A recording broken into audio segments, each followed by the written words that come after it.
అండి, welcome to Momsdiarybyramya. మనకి ఇబ్బంది లేకుండా పిల్లలకి నచ్చే విధంగా వెజిటబుల్స్ తో చేసినటువంటి టిఫిన్ బాక్స్ రెసిపీస్ ని ఈ రోజు వీడియోలో మీతో షేర్ చేసుకుంటున్నాను. మేము ఉండేది ఖతార్లో కాబట్టి మాకు స్కూల్స్ సండే నుంచి అయితే స్టార్ట్ అవుతాయి. సండే రోజు ఈజీగా రెడీ అయ్యే రెసిపీని అయితే సెలెక్ట్ చేసుకుంటాను. ఒక బౌల్ తీసుకొని అందులో హాఫ్ కప్పు ఉప్మా రవ్వ, 1/4 కప్పు పెరుగు అయితే తీసుకోవాలి. ఈ బౌల్ ని పక్కన పెట్టేసుకొని స్టవ్ మీద పాన్ పెట్టుకొని అది వేడి అయ్యేలోపు మనం వెజిటబుల్స్ అయితే కట్ చేసుకుందాము. ఇక్కడ క్యారెట్ ని తురుముకొని పెట్టుకున్నాను. ఇంకా అల్లం ని కరివేపాకుని చిన్న పీసెస్ గా అయితే కట్ చేసుకున్నాను. స్టవ్ మీద పాన్ వేడైపోయింది కాబట్టి అందులో 1 టేబుల్ స్పూన్ ఆయిల్ వేసుకొని, టీ స్పూన్ ఆవాలు, టీ స్పూన్ జీలకర్ర కూడా వేసుకొని ఆ రెండింటిని బాగా వేయించుకోవాలి. కట్ చేసి పెట్టుకున్నటువంటి అల్లము, 2 టేబుల్ స్పూన్ల క్యారెట్ తురుము, కరివేపాకు వేసుకొని ఒక 5 మినిట్స్ మీడియం ఫ్లేమ్ లో ఫ్రై చేసుకోవాలి. పిల్లలకి క్యారెట్ నచ్చితే ఇంకొంచెం ఎక్కువగా వేసుకోవచ్చు. క్యారెట్ అల్లము బాగా ఫ్రై అయిపోయిందని అనిపించినప్పుడు తీసి పక్కన పెట్టేసుకొని ఉప్మా రవ్వ పెరుగు వేసిన దాంట్లో ఈ క్యారెట్ తురుము కూడా వేసేసుకోవాలి. ఈ ఉప్మా రవ్వని కొద్దిగా వాటర్ వేసుకుంటూ కలుపుకుంటూ ఉండాలి. నాకైతే హాఫ్ కప్ వాటర్ అయితే సరిపోయాయి. ఈ కన్సిస్టెన్సీలో వచ్చినప్పుడు బౌల్ మీద మూత పెట్టేసుకొని ఒక 10 మినిట్స్ పక్కన పెట్టేసుకోవాలి. 10 మినిట్స్ తర్వాత మూత తీసి చూస్తే ఉప్మా రవ్వ మొత్తం దగ్గరకు వచ్చేసి అయితే ఉంటుంది. ఇందులో రుచికి సరిపడా సాల్ట్, కొద్దిగా బేకింగ్ సోడా, మనకి కలర్ కి కొద్దిగా పసుపు వేసుకొని మొత్తం బాగా కలిసే విధంగా అయితే కలుపుకోవాలి. ఉప్మా రవ్వ మొత్తం చిక్కగా ఉంది కాబట్టి అందులో కొద్దిగా వాటర్ వేసుకుంటూ మనకి ఇడ్లీ పిండి కన్సిస్టెన్సీ వచ్చే విధంగా కలుపుకోవాలి. ఇడ్లీ గిన్నె తీసుకొని దాని మీద కొద్దిగా ఆయిల్ వేసుకొని అప్లై చేసేసుకుందాం. ఈ ఇడ్లీలు దానికి అతుక్కోకుండా ఇడ్లీ గిన్నెకి ఆయిల్ అంతా అప్లై చేసుకున్న తర్వాత ఈ ఉప్మా రవ్వని కొద్దిగా ఆ ఇడ్లీ గిన్నెలోకి అయితే పెట్టేసుకుందాము. మనం ఇడ్లీలను అయితే విధంగా ఉడికించుకుంటామో అదే విధంగా వీటిని కూడా ఆవిరికి ఉడికించుకోవాలి. ఒక 10 మినిట్స్ లోనే ఇన్స్టెంట్ రవ్వ ఇడ్లీ అయితే రెడీ అయిపోయింది. ఇవి తినడానికి సేమ్ మనం ఇడ్లీలు ఎలా ఉంటాయో అలాగే ఉంటాయి. ఈ ఇడ్లీలు చల్లారిన తర్వాత ప్లేట్లోకి అయితే తీసేసుకుంటున్నాను. ఇడ్లీలన్నీ ప్లేట్లోకి తీసుకున్న తర్వాత దాన్ని ఒకసారి ఒక ఇడ్లీ నీర్పి చూసారా, ఇడ్లీ రవ్వలాగా కనిపిస్తూ ఉంటుంది. చాలా బాగుంటుంది టేస్ట్ కూడా. ఇడ్లీలో చల్లారేలోపు టిఫిన్ బాక్స్ అయితే రెడీ చేసుకుంటున్నాను. ఈ రోజు టిఫిన్ బాక్స్ లోకి కొన్ని నట్స్, దాంతో పాటుగా కొన్ని గ్రేప్స్ అయితే పెట్టాను. ఇందాక రెడీ చేసి పెట్టుకున్నటువంటి ఇన్స్టెంట్ రవ్వ ఇడ్లీని అయితే పెట్టుకున్నాను. అంతే, ఎంతో ఈజీగా టిఫిన్ బాక్స్ అయితే రెడీ అయిపోయింది.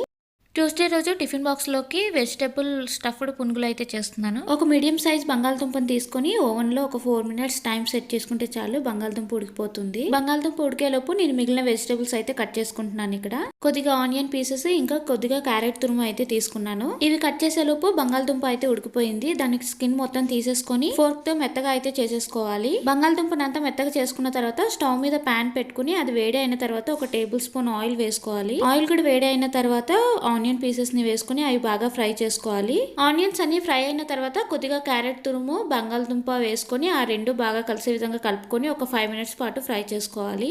ఒక 5 మినిట్స్ తర్వాత రుచికి సరిపడా సాల్ట్, కొద్దిగా కారము, కొద్దిగా పసుపు, జీరా పౌడర్, ధనియా పౌడర్ వేసుకొని అంతా బాగా కలిసే విధంగా ఫ్రై చేసుకోవాలి. మీడియం ఫ్లేమ్ లో 2-3 మినిట్స్ ఫ్రై చేసుకుంటే సరిపోతుంది. స్టఫింగ్ అయితే రెడీ అయిపోయింది. దీన్ని ఇప్పుడు పక్కన పెట్టుకుని చల్లార్చుకుందాం. ఇది చల్లారే లోపు స్టవ్ మీద పొంగనాలు గిన్నె పెట్టుకుని వేడి చేసుకోవాలి. ఇది వేడి అయిన తర్వాత కొద్దిగా ఆయిల్ వేసేసుకోవాలి. ఆయిల్ వేడైన తర్వాత ఇడ్లీ పిండిలో ఉప్పు కలుపుకొని అది కూడా కొద్దిగా వేసేసుకోవాలి. ఇడ్లీ పిండి వేసుకున్న తర్వాత ఇందాక రెడీ చేసి పెట్టుకున్నటువంటి స్టఫింగ్ కూడా కొంచెం ఇడ్లీ పిండి మీద పెట్టుకోవాలి. ఇడ్లీ పిండి మీద స్టఫింగ్ అంతా పెట్టేసుకున్న తర్వాత ఆ స్టఫింగ్ మీద కొద్దిగా ఇడ్లీ పిండిని వేసి ఇడ్లీ పిండిని అంతా వేసుకున్న తర్వాత పొంగనాల మీద మూత పెట్టేసుకొని ఒక 10 మినిట్స్ మీడియం ఫ్లేమ్ లో కుక్ చేసుకోవాలి. ఆ తర్వాత మూత తీసి చూస్తే అవి బాగా ఉడికిపోయి ఉంటాయి. ఇప్పుడు బ్యాక్ సైడ్ టర్న్ చేసుకుని కింద కూడా బాగా ఫ్రై చేసుకోవాలి. పొంగనాలు అన్ని ఫ్రై అవుతున్నాయి కాబట్టి అవి ఫ్రై అయ్యేలోపు మనం వాటర్ మిలన్ అయితే కట్ చేసుకుందాము. నేను ఈ వాటర్ మిలన్ స్పూన్ ని అమెజాన్ లో అయితే ఆర్డర్ చేసుకున్నాను. దీంతో ఈజీగా హార్డ్ గా, సాఫ్ట్ గా ఉన్న ఫ్రూట్స్ ను కూడా ఈజీగా కట్ చేసుకోవచ్చు. పొంగనాలు అయితే రెడీ అయిపోయాయి కాబట్టి వీటిని ఇప్పుడు ప్లేట్ లోకి అయితే సర్వ్ చేసేసుకుందాము.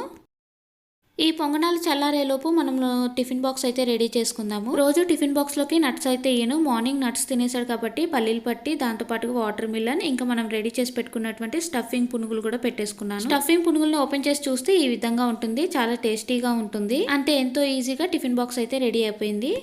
ట్యూస్డే రోజు టిఫిన్ బాక్స్ కోసం నేను ముందుగానే చపాతీ పిండిని అయితే కలిపేసి పెట్టేసుకున్నాను. దాన్ని పక్కన పెట్టుకుని ఇప్పుడైతే వెజిటబుల్స్ అయితే కట్ చేసుకుంటున్నాను. వెజిటబుల్స్ లో ఇక్కడ నేను ఆనియన్ ని ఇంకా క్యాప్సికమ్ అయితే తీసుకున్నాను. ఆనియన్, క్యాప్సికమ్ కూడా చిన్న పీసెస్ గా అయితే కట్ చేసుకున్నాను. దాంతో పాటుగా క్యారెట్ తురుము కూడా తీసుకున్నాను. ఇప్పుడు స్టవ్ మీద పాన్ పెట్టుకుని అది వేడి చేసుకుంటున్నాను. అది వేడి అయ్యే లోపు నేను ఇక్కడ ఎగ్ ని అయితే ఒక బౌల్ అయితే వేసుకుంటున్నాను. ఎగ్ ని బౌల్ లో వేసుకున్న తర్వాత ఇప్పుడు బౌల్ లో ఇందాక కట్ చేసి పెట్టుకున్నటువంటి వెజిటబుల్స్ అన్ని కూడా వేసేసుకుంటున్నాను. దాంతో పాటుగా రుచికి సరిపడా సాల్ట్, కొద్దిగా కారం వేసుకుని అంతా బాగా కలిపేసుకోవాలి. ఇవంతా బాగా కలుపుకున్న తర్వాత ఈ ఎగ్ ని అయితే కలుపుకొని పక్కన పెట్టేసుకుంటున్నాను. ప్యాన్ అయితే వేడైపోయింది కదా, దాని మీద చపాతీని వేసుకొని రెండు వైపులా కూడా లైట్ గా ఫ్రై చేసుకోవాలి.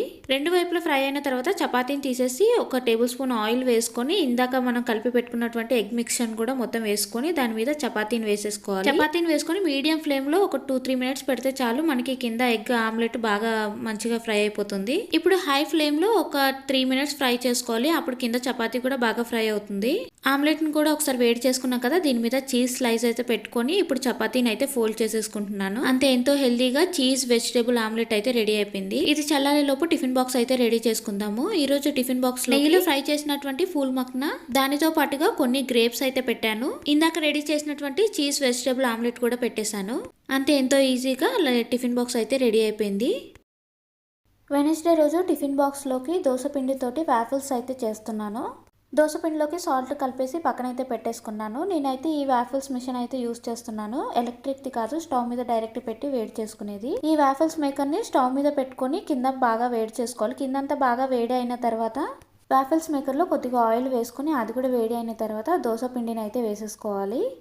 దోశ పిండిని అంతా వేసేసుకున్న తర్వాత వెజిటేబుల్స్ మనకు నచ్చిన, పిల్లలకి నచ్చిన వెజిటేబుల్స్ వేసుకోవచ్చు. నేను ఇక్కడైతే ఆనియన్స్, దాంతో పాటుగా క్యారెట్ తురుము, ఇంకా కొద్దిగా కందిపొడి ఉంటుంది కదా, అది కూడా వేస్తున్నాను. మనకి ఇంకా ఈజీగా అయిపోవాలంటే ఇందాక పునుగులలో స్టఫింగ్ వేసాను కదా, అది కూడా వేసుకోవచ్చు. పిల్లలకి ఏ వెజిటేబుల్స్, క్యాప్సికమ్, క్యాబేజ్, ఏ వెజిటేబుల్స్ నచ్చితే అది కూడా వేసుకోవచ్చు. వెజిటేబుల్స్ అన్నీ వేసుకున్న తర్వాత దాని మీద కొద్దిగా దోసపిండి కూడా వేసేసుకోవాలి. దోసపిండి వేసుకొని వాఫిల్ మేకర్ని క్లోజ్ చేసుకొని ఒక 5 మినిట్స్ కింద వేడి చేసుకోవాలి. ఆ తర్వాత వాఫిల్ మేకర్ని టర్న్ చేసుకొని పైన భాగంది కూడా వేడి చేసుకోవాలి ఒక 5 మినిట్స్. మొత్తం బాగా వేడైపోయిన తర్వాత వాఫిల్ మేకర్ని ఓపెన్ చేసి చూస్తే మనకి దోశ పిండితో వాఫిల్ అయితే రెడీ అయిపోయింది. వాఫిల్ మేకర్ తీసి పక్కన పెట్టుకున్నాను. వాఫిల్ మేకర్ చల్లారేలోపు టిఫిన్ బాక్స్ అయితే రెడీ చేసుకుందాము. ఈ రోజు టిఫిన్ బాక్స్ లోకి కొన్ని నట్స్ పెట్టాను, దాంతో పాటుగా కొన్ని ఆరెంజ్ పీసెస్ పెట్టాను, దాంతో పాటుగా వాఫిల్స్ ని చిన్న పీసెస్ గా కట్ చేసి వాఫిల్స్ ని కూడా పెట్టేసుకున్నాను. దీంతో కావాలంటే చట్నీ పెట్టుకోవచ్చు, లేదంటే ఇలాగే సర్వ్ చేసేయచ్చు. అంతే, ఎంతో ఈజీగా దోసపిండితో వాఫిల్స్ అయితే రెడీ అయిపోయింది. థర్స్డే రోజు పిల్లల కోసం మినీ పిజ్జాని అయితే రెడీ చేస్తాను. దీనికోసం ముందుగానే మొజరెల్లా చీజ్ తీసి బయట అయితే పెట్టేసుకున్నాను. ఇప్పుడు మినీ పిజ్జాలోకి కొన్ని వెజిటేబుల్స్ అయితే కట్ చేసుకుంటున్నాను. ఇక్కడ నేనైతే ఆనియన్స్ ని చిన్న పీసెస్ గా కట్ చేసుకున్నాను. దాని తర్వాత క్యాప్సికమ్ ను కూడా కొద్దిగా చిన్న పీసెస్ గా కట్ చేసుకున్నాను. మనకి కావాలంటే టమాటో, పన్నీర్ కూడా వేసుకోవచ్చు. నేనైతే క్యాప్సికమ్, ఆనియన్ ని తీసుకున్నాను. 3 పీసెస్ బ్రౌన్ బ్రెడ్ ని అయితే తీసుకున్నాను. బ్రౌన్ బ్రెడ్ ని తీసుకొని ఏదైనా సర్కిల్ షేప్ లో ఏదైనా ఉంటే గ్లాస్ అలాంటివి తీసుకొని దాన్ని సర్కిల్ షేప్లో అయితే కట్ చేసుకోవాలి. బ్రెడ్ని రౌండ్గా కట్ చేసుకున్న తర్వాత సైడ్స్ని పక్కకు తీసేసుకొని రౌండ్గా కట్ చేసుకున్న బ్రెడ్ మీద టమాటా కెచప్ పెట్టుకుంటున్నాను. పిజ్జా సాస్ ఉంటే పిజ్జా సాస్ కూడా పెట్టుకోవచ్చు. టమాటా కెచప్ అంతా అప్లై చేసుకున్న తర్వాత మనం ఇందాక కట్ చేసి పెట్టుకున్నటువంటి వెజిటేబుల్స్ని కూడా వేసుకోవాలి. వెజిటేబుల్స్ అన్నీ వేసుకున్న తర్వాత రూమ్ టెంపరేచర్లోకి వచ్చిన మొజరెల్లా చీజ్ని కూడా పెట్టేసుకోవాలి. మొజరెల్లా చీజ్ అంతా పెట్టుకున్న తర్వాత స్టవ్ మీద ప్యాన్ పెట్టుకొని అది బాగా వేడైన తర్వాత కొద్దిగా బటర్ వేసుకొని మీడియం ఫ్లేమ్లో పెట్టుకోవాలి. ప్యాన్ని మాత్రం బటర్ అంతా కరిగిపోయిన తర్వాత ఇందాక మనం కట్ చేసి పెట్టుకున్నాం కదా బ్రెడ్ పీసెస్ని, అది కూడా పెట్టేసుకోవాలి. బ్రెడ్ పీసెస్ని పెట్టేసుకున్న తర్వాత పైన మూత పెట్టి మీడియం ఫ్లేమ్లో ఒక 5 మినిట్స్ పాటు వేడి చేసుకోవాలి.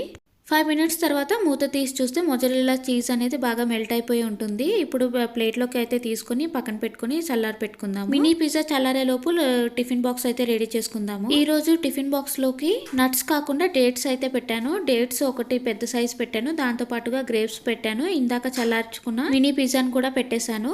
అంతే, ఎంతో ఈజీగా టిఫిన్ బాక్స్ అయితే రెడీ అయిపోయింది. ఈ వీడియో నచ్చిందని అనుకుంటున్నాను. మీకు ఈ వీడియో నచ్చితే లైక్ చేయండి, మీ ఫ్రెండ్స్ అండ్ ఫ్యామిలీ మెంబర్స్కి షేర్ చేయండి. మరిన్ని వీడియోస్ కోసం మన ఛానల్ సబ్స్క్రైబ్ చేసుకోండి. Thank you for watching.